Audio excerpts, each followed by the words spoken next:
Hello everyone. Today I'm joined with Malcolm. How you doing? I'm doing great.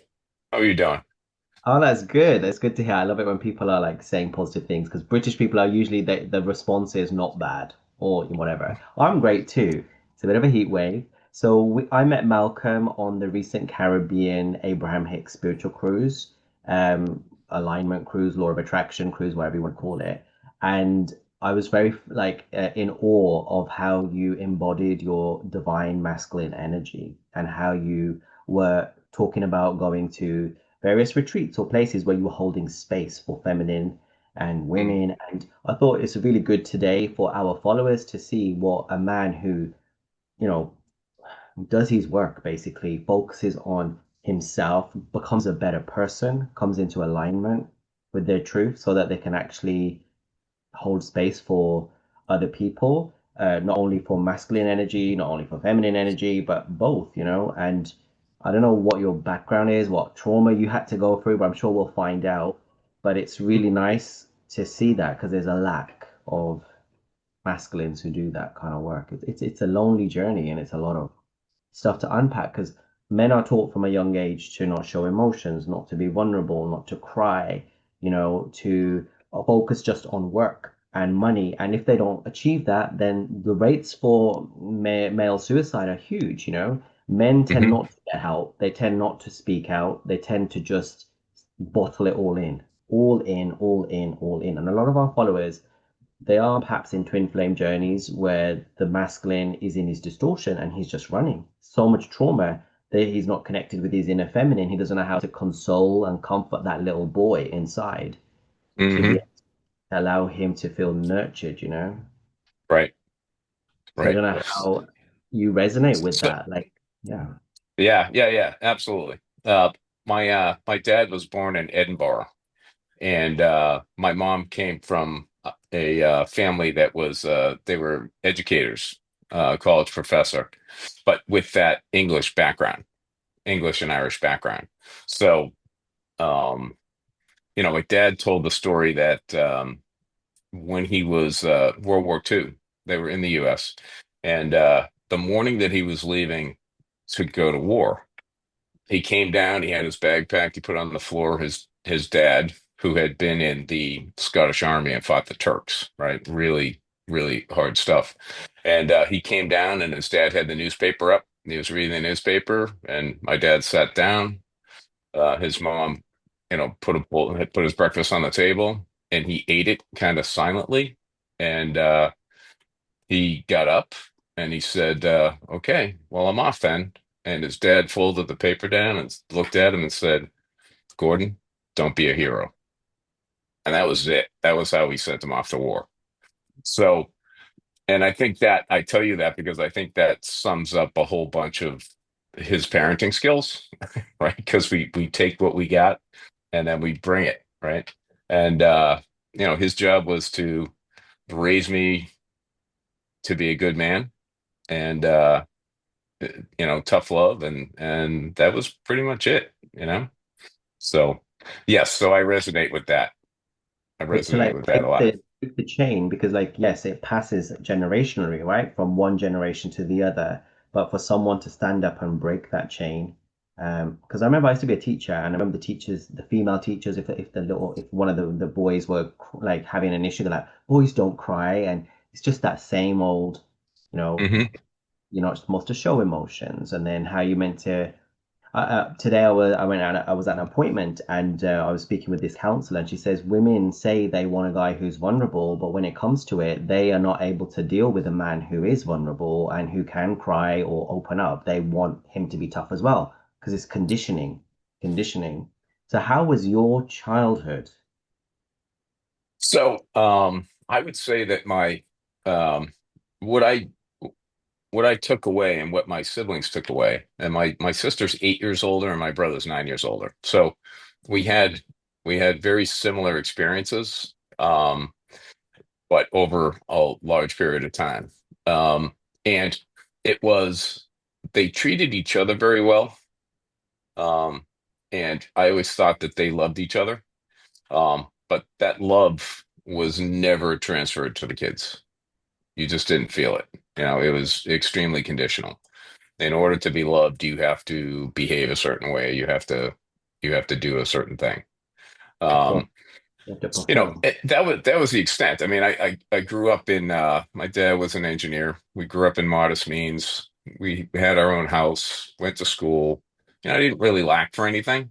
We didn't live in a bunch of abundance, but you know, my life was good, but it was really devoid of that parental love, and so that later, you know, that kicks into the having to nurture your own inner child and Was that the same inner from your child. mother as well? Your mother was also not giving you that love and affection. Yeah, yeah. So It both of you, was it was a tool, right? It was a tool. Um, yeah, it was a tool to control, and I think at the end of the day, they just didn't know how. You know, you can't give what you don't, probably can't give what you didn't get if you haven't done the work. you haven't So, done. Yeah. um, but you know, I did a lot of Tony Robbins, and you know, one of the things that he says is, you know, you have to blame effectively, right? So, um, I absolutely wouldn't be the guy that I am today had I not had that experience. Yeah. Um, Talk about it and on social media that your parents give you the exact fuel you need to go to sky high, rocket to fly forwards, you know. If right, you ch- if you choose to use it in that way. right, and that's our choice, right? We can, right, we can use it as fuel, or we could just kind of wallow in it. Right. Um, and you know, and that's I think the journey is it, and everybody has to be on their own journey, right? So that you can't. It's not our job to fix everyone, but I think being a good example um, is probably a great idea. Um, and yeah, so I think that's the issue. So, you know, I took that and it put me in a place where um I didn't feel secure, right? I thought you know, I knew I was on my own. Um I thought that I could be thrown out of the house at any time from a young age. So it drove me to be self-sufficient, rely on myself, um, and do whatever I could to not fail. Which drove me in my career. It drove me in so many things, right? I needed to be a really good guy, and I'd spent most of my life trying to figure out what that actually meant. To be a really good parent, to be a really good husband, to be a really good person generally. Um, and I will say that for probably 30 years, I did a ton of work and made a lot of progress, but it wasn't until I got separated and the kids got out of the house and I started doing really deep, um, my own work that I realized that if your heart's not open, you just can't make all that work, right? Out of the mind, out of the masculine, you can't, it just doesn't work because they're designed to work in concert, right? And until you bring the energy of the heart into the action of the mind, you're just not, you're not gonna hit, right? You're not gonna hit the target. You're gonna seem very close, and it's gonna seem very good for everyone on the outside, except maybe your significant other. But yeah. So that was really the impetus. That was really, and it was a long journey, um, which is what's made it that much sweeter. Because we're all humans, right? So if we thought we were all robots or we're working with a computer, yeah, you can be mental, logical, and just get it done. But humans require love, right? And if there's no love, there's no friendship, there's no harmony in that way, then people don't open up, they don't blossom, things don't flourish in your house. So going back to you and your in your childhood home, and then as you left, how did you realize that you needed to reconnect with yourself or do work? Like, did you have issues? Um, you said you would, you know, you did business and you were quite successful. We can talk about that, but did you have issues dating? Did you have issues with women? Did you find that you weren't able to love fully, or how did you come to the realization that I need to, you said in a child? face my inner child or connect with my inner child? Like, what took you there? That wasn't until 30 years later because I didn't know what I didn't know, right? It's I think that it's common for people, you speak to people that are getting married and they're like, am I really in love? Right? That's the question. What is love? Right? That's the other question because you can't answer am I if you don't know what is love.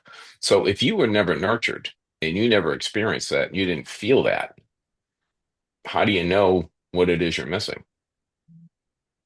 So I didn't, I had no idea. I thought, I don't know what I thought, but it was, you do the best you can and like it or don't like it. And you look for the signs of love, right? Um, as it turns out, I shut that down when I was very young. And I shut it down because I have a huge heart. And I just couldn't take it. Right. So your defenses go up and your subconscious does you the favor of not feeling that pain. The problem is if you don't retrain your subconscious, right? If you don't work through that pain and those protectors, that's what you got, right? You don't feel the pain, but you don't feel the love. So Yeah. So I always say that you can only love to the depths in which you can love yourself. So if you haven't explored that within you, you can't explore it in another. Um, you so mentioned, then carry on. so right. So if you pile on top of that the I am not enough that so many people have, right? That for me was baked in from childhood, right? You are not enough. You're not deserving of love. You should be better. You're really smart, but you're not doing good enough. You're not, right? You're not behaving perfectly. All those things. You take the I am not enough on top of that, and then not really understanding how to love and not having the experience of being loved. And all of a sudden you get this person just driving, right? Driving to be enough before you're even worthy of being loved, right? I think a ton of people, right? I think that's widely known that those are the issues that we all have is that I'm not enough and I'm not worthy of love, right? In fact, maybe it all boils down to that. So, and it, That's and why it gets you to a place, right? that's why a lot of people get into relationships, but it's always codependent. It's there's a lot of jealousy and a lot of all those issues that come up because it's attaching to someone else to get your good. So, did you have any indicators from any of the people you either dated or like work or friends or anything like where you felt like, oh, my heart perhaps is blocked or I have put a stop to it? Like, what was the point where you thought, okay, I need to do some work? Did did It you did was, you did girls you dated, they said to you, oh, you're just, an asshole or I don't know, whatever. yeah. So no, I never got that. Be- because in order, so no, I never got that. And I think the reason I didn't get that is that I was clearly not an asshole. On paper, I was great, right? I did the right things. I said the right things. They just, and again, underneath, underneath, I have huge heart, right? So, um, women could see that big heart, right? It's almost like a tease, right? So, and people, it's not, and I shouldn't just say women, people knew that, right? Because if you have a big heart, people know that fundamentally you care. And if people know that you care, regardless your position, they feel more comfortable. Yeah. So, it is without without having that big heart and having connection to it, you probably don't always act in accordance with that, right? You can be more Machiavellian, right? Um, but so so the answer to the question is no, not really. Um, ultimately, I was married for 22 years. Ultimately, it was an issue that she didn't grow and I did, and also, she just really needed to be loved, and I wasn't capable of that with her. And you could also argue that I hadn't got to the place I was capable. So, so yeah, ultimately that relationship certainly highlighted that. But So what did you do? What steps did you take? Because I've got a list of questions here, and it's like, what catalyzed your awakening? But what what did you do after that? So did you get a counselor, a therapist? Like, how did you work on these issues? so I was constantly seeking, right? Throughout the years, I was constantly seeking to be better. Um, and when it came to my kids, so the kids was an amazing opportunity because I really love them to death. Um, still, still not feeling it as profoundly as I do now, but absolutely loved my kids. And I did, and I knew that my actions were in not serving them, right? Demanding, demanding so much from them. And I recognized, I think my daughter was probably 9 or 10. And um, I recognized that there was a little bit of this fear of not raising her well and all that type of stuff. And I had a little bit too much edge and a little bit too much of what my parents did to me as far as expectations and just really imprinting on them, you're not enough. You're wonderful, you're absolutely wonderful, you're beautiful, you're so sweet, you're so but and I just had this feeling, and it was just a really come to Jesus moment. And I am not doing that. And I shifted very successfully with my kids. Um, it may have leaked out into the world a little bit, but it was predominantly with my kids. So that was the beginning. Um, and then I got divorced about 10 or 12 years later. And over that time, I was mentally seeking with the tools that I had. When we got separated, I got an invitation to a Tony Robbins kind of outreach sales event, which I went to. Kind of surprisingly, and I didn't really know much about Tony Robbins. And I signed up and I went to the Tony Robbins event. Still, I never looked it up. I didn't really know that much about it. So I went to Tony Robbins and I did the whole program. And it was in that program through a series of different processes that I really started to connect to, that I do have a big heart. And, that was where in that series of events, I recognized that my parents did love me. They really did love me. They didn't know how to love me. And that was the beginning. And then I connected to just some wonderful people. And just I'm still in a community of the people that I met. One of my one of my dearest friends that I met in Fiji with Tony Robbins. She and I are going to Dharamshala on Sunday. Oh, I Um, think we talked about this. I used yeah, to live there. Yeah. yeah. Yeah. So just amazing, right? So I've just been around amazing people, find my way to Abraham Hicks, and just have explored that way. But I think that was the journey, and it's just accelerated. The past 8 years have been just much more awareness, much more joy and happiness. Um, yeah. So men out there usually are told not to have a big heart or not to show their emotions, it's weakness.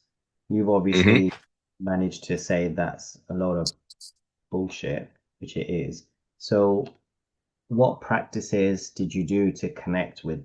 Because as you talk, I'm thinking about my father as well and the inability to show emotion, the inability to, and it all comes from not loving yourself fully, right? And I'm not hugging and holding that inner, because you talk about inner child. Did you do inner child work? I have. Yeah, I have. That has come, right? So absolutely. In fact, the past few months have been about really checking in and making sure, I've identified where in the body I feel that. I've got two. I've got a teenager and I've got a 4-year-old, and the two of them need attention.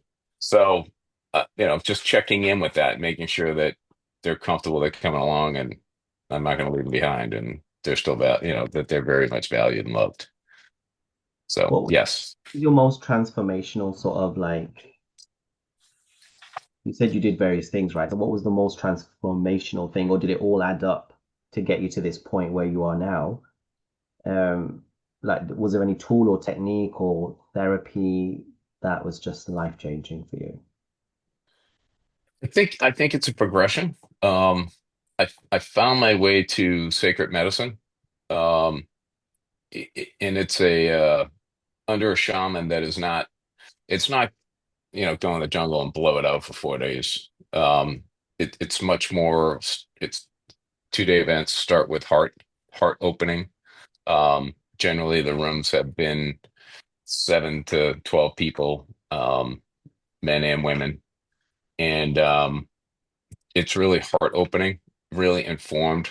It's a really great space, safe container, and there's a lot of training and ways of thinking, shamanic ways of thinking, and that community and the sharing and the openness in those rooms has really, really given me an opportunity to explore me and having it mirrored back to me, having me mirrored back by other people in the room, by experiencing their journeys and just really understanding people's trauma and how it manifests later in life. So I would say and that is more about the community than it is the medicine.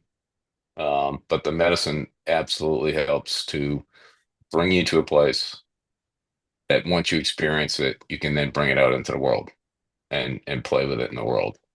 I remember in the cruise ship we talked about this, and I want to go into it more de in detail because you talked about holding space for women. I want to talk about how you can also become a role model for other men as well. But before you do that, what plant medicine is administered? What do you tend to take at these events, these retreats? So so the first night is heart opening, right? So it ends up being sassafras. There's a lot of different medicines that they can serve, and these people have done 4 to 15 years of training to really understand. I mean, um, we joke, we say that the facilitators and some of the people that I've met, it's like people from Hogwarts. They're so spiritually connected. It's unbelievable. They can really feel into your energy and understand where you are, and the medicine really gets in and works with your nervous system, and it's really an energetic it's really an energetic thing. So I would say that there's those things. Then there's also the way it's described is that on the wheel you have heart, you have mind, body, and spirit. So there are plant medicines that have been used for thousands of years that will take you to different places on the wheel, depending upon where you want to go and depending upon where your body wants to take you. So, and you can play with that. You can go to multiple places. Um, I so mean, it's not I just started my plant medicine journey last year actually, and they say plant medicine like it's 10 years therapy in one, in one ceremony, and I really found it to be transformational. So you're at these places, and what did you learn? You've been going for a few, you've gone four and for a a while. half years, Yeah, four so and a half almost, years. so learned Um, quite. so it's so in that space, uh, it's such a it's such an intimate space, non-sexual but intimate space, and I've really I've learned so much. I've had such experience with women that have had trauma or just living in the world, just understanding how they truly understanding how they feel and how they receive strong masculine energy, um, and how they deal with challenges and whatnot, and also men coming in, right? So it's really getting into what nobody's going to tell you that, right? So I feel just absolutely blessed to be in those spaces, and that's actually where I discovered what a grounding presence I have, because that's what was reflected back to me. And um the safety and security of that in a non absolutely non-sexual space is just really unbelievable. So I would say that's how, and it's not just women, it's men, it's everybody, right? It's humans, whatever that is. Everybody is seeking that safety and security at a certain level, right? And I think that's why, we talk about masculine toxicity. It's if you're I think that if you're in your masculine and you're a strong alpha and you are not informed by your heart, you're dangerous, because you have to lead at all cost, and there's no heart. You will do whatever it takes and you don't care and you'll justify it, right? I think we see that out in the world a lot. Um, and then you get into the whole conversation of, confidence, right? Lack of confidence really gets people to show up, men, women, strong people, to show up in a really off balance way, right? Fear, lack of confidence. Very arrogant as well. Um, yeah, so what is your perception of what is, so we talked about distorted masculine energy and the philosophy where I come from, like we all contain, masculine and feminine within us, which we have to and we have to balance it out, but we tend to associate more with one energy than the other, but we still have the other energy within us. Um, but what is a divine masculine? What does that mean to you? What is that? So, I think I agree with all of that.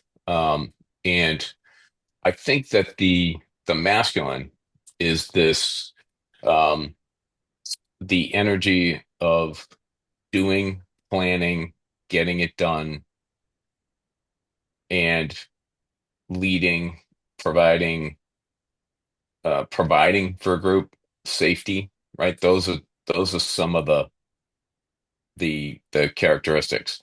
The the the piece, the heart, right? So in the yin and the yang, we have the big masculine, you have that small circle in the middle.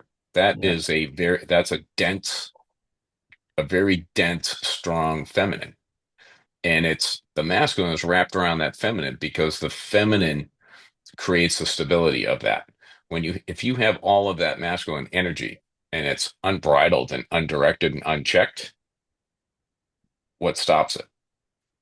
It's the heart that informs it, right? So, um, and I would say that the a bully, right? If you have a 6'8" bully, they're unbridled, right? That's 6'8" just coming at you without care, right? They felt a certain way and they're going to dominate, right? You take a 6'8" football player, right? And you get somebody little at the bar, 5 foot guy comes up and is screwing with him. That that guy, if he's got a heart, right? He's not going to crush the small guy. He's going to set a boundary. He's going to make the guy understand what that boundary is, and he's going to telegraph very clearly, if you do this, I'm going to do that, and then will hold his boundaries. Right? That's a strong masculine, because a strong masculine is not weak in any way. It's strong, but it's informed by the heart. It's able to set strong boundaries, but the strong masculine heart is even strong enough to move the boundaries when it's appropriate. That, that's what I think it is.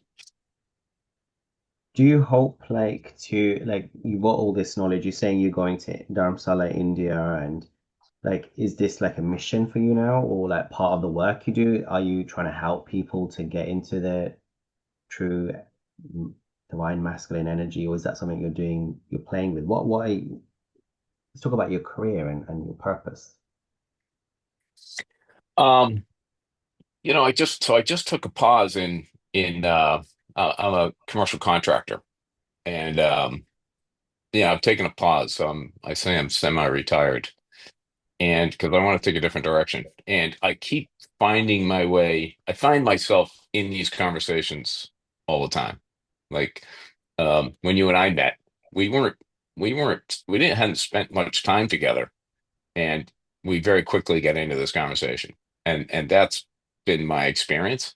And I've gotten in some groups of people that put people together, and potential, they're saying you need to do a mastermind, you need to get out there, you need to get on stage, you need to have these conversations because it's been resonating. So I'm very much open to that. Um, I'm not exactly sure what that's going to look like, but that's why when you mentioned getting on the podcast, I'm like, yeah, absolutely, I'll do that. So I do I feel very strongly about it, and I think that I have a unique perspective in that for years, played in a very large um, commercial construction environment. And that's pretty, that attitude is this is what you're going to do. This is the schedule. It costs tens of thousands of dollars a day to be late, and you're going to do this. I need you to do this. So, how can I help you do this? And if you don't choose to do it, then I'm going to go over you, under, around, or I will go through you. I will bury you, but we're going to get this done. So understand what that looks like. So coming from that world and understanding that with the shift that I've made, I think that I can speak to that because culture, corporate culture, I mean, I think 90% of them miss the boat. It's not about pizzas on Friday, right? It's about truly valuing people, right? It's about leadership with heart. And I think I can bridge that gap. So I think that yeah, so I think Because that do you think that's those going to open up. people, do you think those people in those scenarios, those corporate, very masculine, are they happy? Are they happy with throwing their dick around as they are doing? Pardon my French, but in the way in which they are like exerting that dominance, do you think inside they are happy people? I think some are and some aren't. I know well a couple of billionaires. I know one guy that is wildly successful, and um, he's not happy unless there's conflict. It's what he's grown up in. It's what he knows. It's where his nervous system is comfortable. So in the absence of conflict or turmoil, he'll create it, right? I think we all know people like that. Um, so is he happy? He he doesn't want to change. He's as happy as he thinks he can be. I asked him, right? Because I would have started to have a conversation, but it's not. So they're as happy as they think they can be. Um, Other people, I think there's other people out there. I think there's a lot of other people out there that are running corporations that are trying to play by the rules and be successful because that's what they have to do to show up, maintain their position, provide for their family. But ultimately, it doesn't necessarily feel good, right? That's where I was. I knew that it just didn't feel good, and that's what drove me. Um, but they don't have a roadmap, right? Because ultimately, the world we live in, you have to succeed, and we want to succeed at what we're doing. And in the absence of a better plan, we're gonna use the plan we got. Yeah, what else do you have? Yeah. Right, right. And Oh, listen, that yeah. plan, success leaves clues. That plan has been executed for centuries. and it has achieved the stated goals. And until you find a different way or redefine success, that's the plan that's going to keep on getting used. Because why would you change it? And the way the world and society is built, it is about domination and ego and control and I, and that's why we have all these problems in the world. So you're going to Dharamsala, India, which is where the Tibetan government in exile are based. Hmm. What are Right. you going to do there? So I got a call about 4 weeks ago, and it was my one of my dearest friends that I met in Fiji, and she said, as she often does, I met these people, and they're doing a documentary, and they're filming the Dalai Lama, and they're doing a story, and they're going to a Dharamshala, and she um, she she asked me if we knew anybody that would want to get involved in the film, for this last piece. And so she called me and she said, what do you think? I thought about it, and I said, it sounds really, really interesting. And um, it's interesting the timing of it coming in right now. And yeah, why not? Let's do it. Are you So interviewing? yeah, I'm sorry. Are you going to be interviewing people? No, no, no, no, no. We're just supporting, right? So we're bringing financial support. We're also gonna be there, and you know, uh, we'll talk, right? As they're filming and as it's coming together. There's a film crew going over, and as they put it together, and as the opportunity comes up, and the interviews that they have, you know, she and I want to be there. We're gonna be financially supportive, but we also, we're gonna offer the things that we have to offer. She was in it. The director was actually working with my friend a little bit, and so there's that potential to, offer some insights or some direction in the film. Wonderful. So I want to delve into, you talked about that little dot in the yin yang, and you talked about the feminine energy and the heart. For men watching, to think about anything like that, they might be like, oh no, I'm not feminine. I ain't got no feminine energy. I'm a man. Mm, So what is that for you? How do you recognize that? Because I've mentioned that, and you said you also feel the same. We all have elements. What does that mean to you? What does the inner feminine energy mean to you? What is it? so I think any guy that has had kids, um, or anybody in their masculine that's had kids, when they just look at their kids and they just feel, it's indescribable, right? It's just love, and that brings joy, right? You do that and you just feel away, and you just feel joy, and that to me is that feminine energy. And so men say, or men saying that they can't access that, I think that widely they may not be experiencing it in their day to day, but they do know what it feels like because it's a mom or a dad or a spouse or, whoever. There are people in the world that you just absolutely love. And I think that kind of sums it up. And so the expansion of that is, right, how do you bring that energy and bring it into your life, and just meet people with an openness to feel that and just love them because you want to love them. It feels better. It's and people are deserving of love. And I think that the more work that I did, and the more I understood how similar we all are in all the things that we're going through, right? Different, um, things cause different emotions, but we basically come down to the same emotions, right? And so if somebody, so I said this the other day, when you get on an elevator, and because it happens in the building, right? And you get into a situation where the person is just says something nasty or mean or really, right? So you could say in the past, I would be kind of like taken aback and like, what a jerk, right? What are they doing? And maybe what right do they have to treat me like that or say that to me? Now I think more in line with, wow, what is going on in their life or their morning that this is the way that they're choosing to show up, Yeah.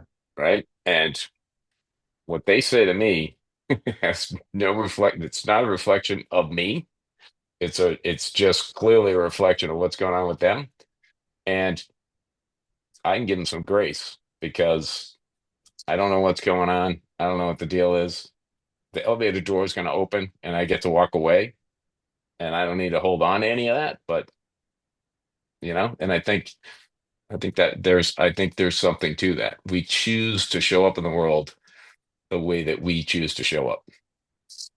Yeah, and people don't realize it's a choice. I remember in my early 20s, I read Louise Hay, and within that, it was like happiness is a choice. And I read it and I thought, oh, wow, no one's ever told me that before. That changed my life. Mm, So hmm I feel like the inner feminine is like more of that motherly aspect, and it's very useful when you're working with your inner child, to give that inner child. I feel like the inner child, if you haven't ever worked with it, it's very like hungry for love. It's very, very desperate for that. So when you were working with yourself, did you feel that you had any wounds? Because they say we have a lot of wounds like rejection, abandonment, or whatever else. Were there any sort of big things, themes in your life that you were working on? Yeah, I mean, it was very simply, why don't my parents love me? I mean, it was just that was it. That's a So big yeah, yeah. Um, what? How can they not love me, right? Um, so then, yeah, so then I shut that down, and then I don't need to be loved, right? And um, yeah, so the work that and it's interesting because when I first started doing the inner work, the conversations that they said to have were, you are enough. Look at how well we did, and then even I think it was not too long ago, I came to the place of using those statements from the mind. That just doesn't get it, right? Those statements from the mind with just deep love, that's what the inner child needs, right? The inner child's missing love, right? But it's a circular reference because if you're in a space where you know that you have to do the work and your heart is not open yet, it's incremental because you got to feel it to give it. So I think it's a process. So Did you you initially resist that emotional uh, connection with yourself, opening up and being vulnerable? Was that I will tell you that in the beginning, um, in in shares, I would feel I would feel that my heart open, and it was so powerful that it like opened, and it was like, oh, close it down, right? Because it didn't feel good and it felt vulnerable, right? So, if you go with parts work, there was another part in there that was like, no, no, no, no, no, no, no, shut down. It's been an evolution, and recently, um, I sat in a space that was really people sharing, and I was feeling a lot of empathy, right? I was feeling the emotion, and I just stayed open for hours. So yeah, but it's been a journey to get to that place. Those parts came for a reason, right? Those parts didn't just show up and say, I'm gonna go screw with your life. there's things there that it's protecting you from. It's done a really good job for a lot of years. So, they don't necessarily want to give up that quickly. And if there's big stuff, maybe it takes time. It takes the time that it takes, I think. So was it perseverance that got you over that, or just gradual trusting and feeling safe, or both? I think it I really think I just have an overwhelming desire for growth and to truly live my best life. And I'm just simply unwilling to settle for anything less than that. Um, Mm. and I'm willing to do hard things and to achieve it. Yeah, I did San Pedro in October in Peru, and I loved it. It was telling me so many things. It was saying, because I had similar issue about the parent stuff, but it was like it was telling me that we are your mother, we are your father, you are loved. Because you said something, and I want to delve into that. You said I shut it down, and I realized that I don't need love. Do you feel that? Because I feel like we still need love. It's just it's misplaced. If you believe in God, source, or universe, I believe that is first your parent because it gave birth to your consciousness, and your parents are just your surrogates that you came through. I believe in reincarnation, so I believe that we had many lifetimes. So this is just one parent that we chose in this lifetime. But the trees, the birds, everything was speaking to me, saying, "We provide you with all the food and the air and the water, and we love you, and we're there, always there for you. We're taking care of you." And it was just surreal. So yeah, you said that you shut it down. You said something about like the inner child wanted that love. You shut it down, and I don't need that love. Can you explain Well, more that about? was, yeah, it was the inner child, right? It was at a very young age that, um, you know, at a very young age, when I wasn't getting love from my parents, I wasn't feeling love, right? I don't know about getting, but I wasn't feeling the love from my parents. And at that point, in the absence of that, after I went through so much, why, why don't they love me? Right? Trying to looking inward, who do I need to be? What do I need to do differently so that they'll love me? And that was so painful that I shut it down. My Wow. subconscious shut it down. Um, and it just that protector stayed there for a long, long time. And then you opened it and you allowed it to be free. So I wanted Right. to quickly talk to you about society and ancestry and things like that. Do you feel like that has an impact on how we view masculinity? Do you feel like your you've talked about it, your father's father, and how it's always been. Do you feel like there's like a Hmm.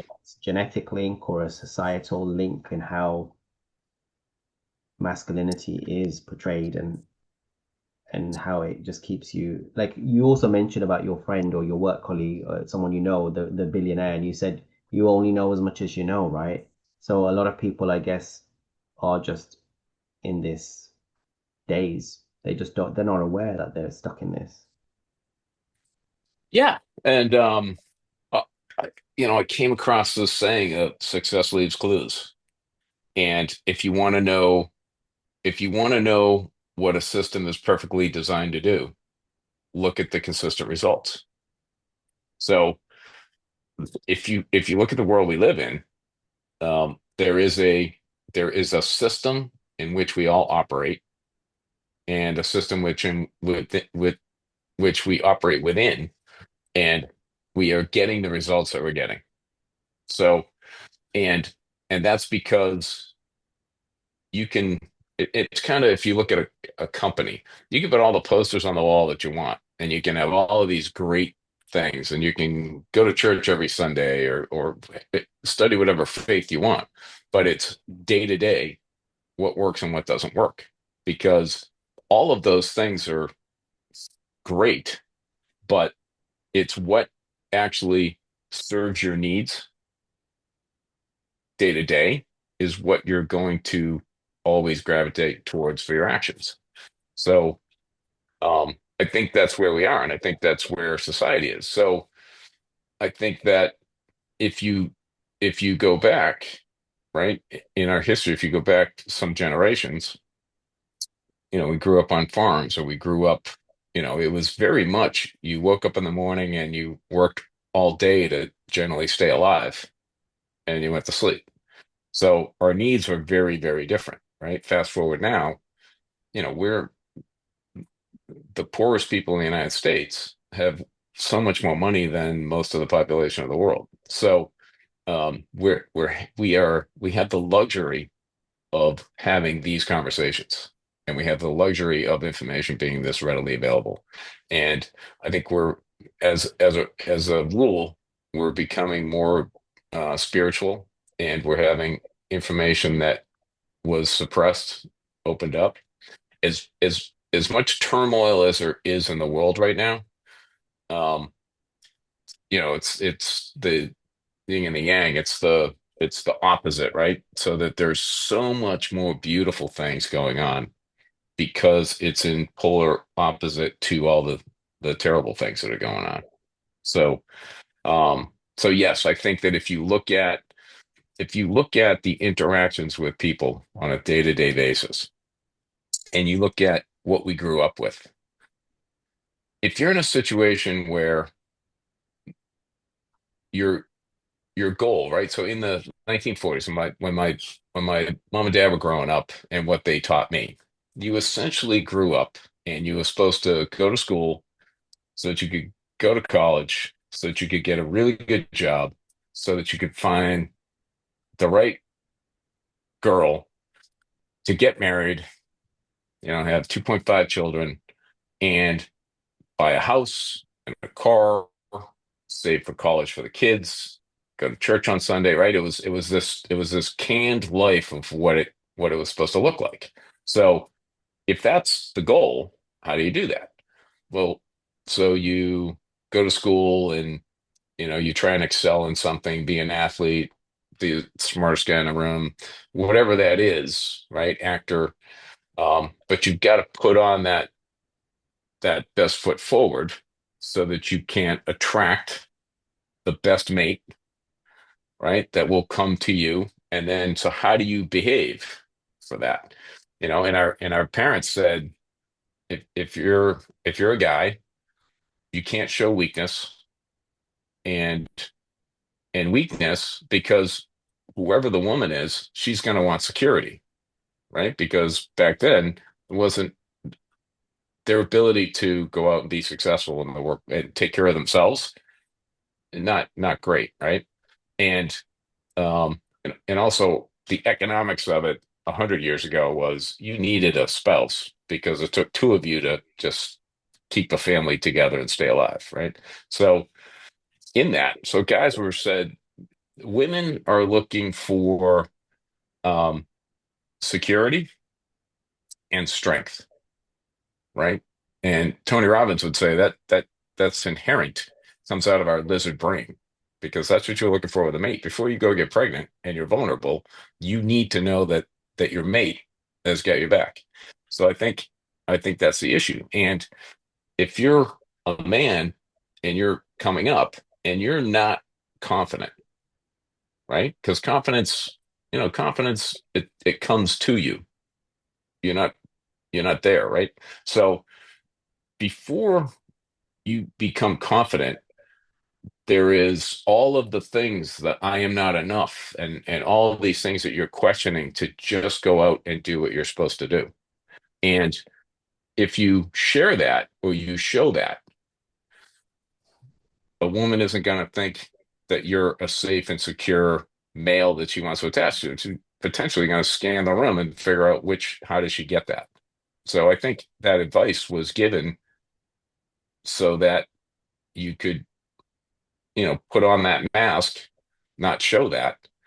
And um, because, in the feminine, right? In the feminine energy, I think that's where the intuition comes from. I think the intuition comes from the feminine side.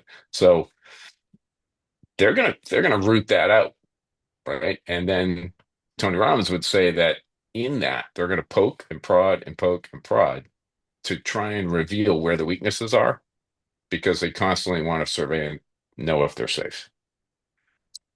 Does that Yeah, resonate?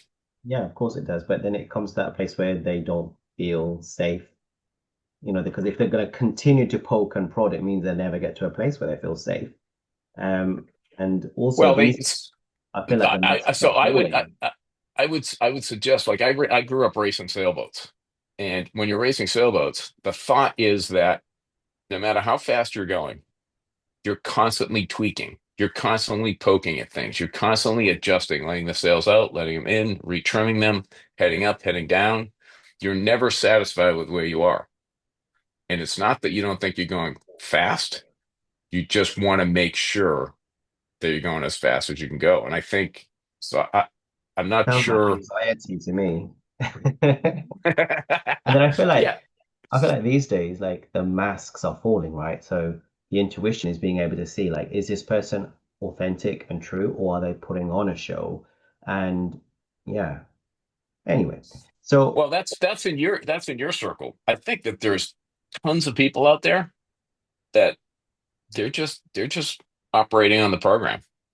They're not mm, that have it's zero true. awareness, and they're not listening to their intuition, right? They're being ruled by what is.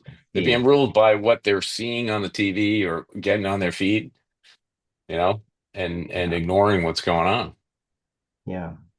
So do you hope to like hold space for men? I know you said you have done already, but in their healing and awakening, what message can you give to those men that want to go on the journey to really love themselves, and be comfortable in themselves? I think I think the message is that there are there are a lot of men out there that are deep thinkers and feel. And when you show up and you're open to that, my experience is I find myself in conversation that I never would have imagined. And certainly when the person walks up, never would have seen it coming. And I really discovered this in hanging out in cigar bars because you get an hour and a half to 2.5 hours that you're sitting, and the culture is somebody will just come down and sit down in the seat next to you, and you just have a conversation, and you're there for a long time. And I can't tell you how many nights I walked home from the cigar because I lived close to downtown, and just thinking, man, I never saw that conversation coming, right? Just amazing conversation. So I would say be open, um, and recognize that the thoughts that you're having are not just you. There are so many guys in the same spot, and that there are so many guys that are coming off as tough. And you said arrogant, right? And I think arrogance is somebody that is generally wanting to be confident or maybe is naturally confident, but they're dealing with such fear and inferiority that it comes across as arrogant, right? So when you meet those people, when you meet people like that, I kind of look at it differently now. I look at it as, they're just struggling, right? If everybody is actually David, but David started as a block of marble, right? And you're meeting all these people in various stages of being chipped out. And I think if they just realize that and they really do some inner work and find some places to go and explore and get in some groups with some people that are farther along the journey, I think that they would find so much more joy in their life. And my relationships have improved 10x, but that's probably not enough, you know? So the last question I have here right now is, do you have any daily rituals or practices or any sort of things you do in order to stay balanced, open, etc.? Yeah, I will. I wake up when I wake up and when I go to bed, um, I try to be in a state, kind of like meditation, just get in a really peaceful state. A couple of different things, there's some Abraham Hicks stuff for meditations to just really get in that positive state and really understand that, the day is going to be what we make of it. Um, and the night, at night, when the day is done, the day was done, and just really, head off into sleep with a clear mind, knowing that everything's done and tomorrow will be a wonderful day. So I think that's it. And then during the day, checking in, I check in a lot. I'm very aware of um, if emotions come up and, kind of just really, I would say I spend a lot of time as an observer and just being aware of where I am and where my state is. And I have an excitement. Um, I have an excitement of what's next. Who am I going to meet? What's going to come up? And, when contrast comes into my life, I really look at it as that's interesting that this came up. It wasn't what I wanted, wasn't what I expected, but let's see what doors open that would not have otherwise opened. So I think that's it. Yeah, I've really enjoyed having this conversation with you today. I'm glad that we did it because we were supposed to do it earlier, but it's the perfect timing. Hmm. And I know that a lot of people who watch this, because I have quite a few masculines now who are really seeking and trying to understand how they've been unhappy, you know, blazing through life and causing all that chaos, and they're wanting to heal. So I hope this will help them. Is there any way, are you willing to share, like if anyone wants to contact you, or would you, like, is there any links that you would like to give or email address, or would you prefer to, for now, um, You know, so I have an Instagram, which is really bare bones, but I would say maybe that's the way to reach out, and if there's interest in I'm open to whatever. So if there's interest and it comes together, then I'll flush out the Instagram and who what is your, knows? we'll put the It's links uh in the description, but what is your Instagram? it's Malcolm, Malcolm, MacInnes, Mackinnes. Very creative. We will put it in the description, but thank you so much, Malcolm. You All have a right. great time in Dharamsala. Absolute pleasure.